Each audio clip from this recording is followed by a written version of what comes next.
tutte le cose vengono e poi se ne vanno, se ne andrà anche lui.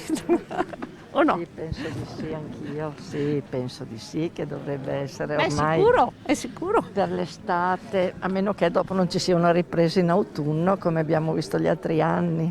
Lo spero. Speriamo veramente, non se ne può più. Perché? Sì, dai. Siete ottimisti? Ah, ottimiste, Sì, guai sì. non essere ottimiste. È un vaccino che ci toccherà fare ogni anno, come facciamo quello influenzale, Sì. sarà unito a quello, può darsi, però spero che non ci sia più, sinceramente. Ma speriamo di sì, speriamo, perché siamo stanchi di portare mascherine e di avere l'influenza.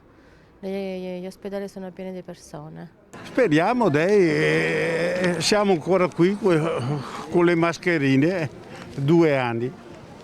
Speriamo in bene, tutto là. Piano piano si spera, siamo fiduciosi, io credo che ritorneremo a buttare le mascherine e dovremo essere un po' più, diciamo, attenti, ma non per questo sfiduciati, ecco.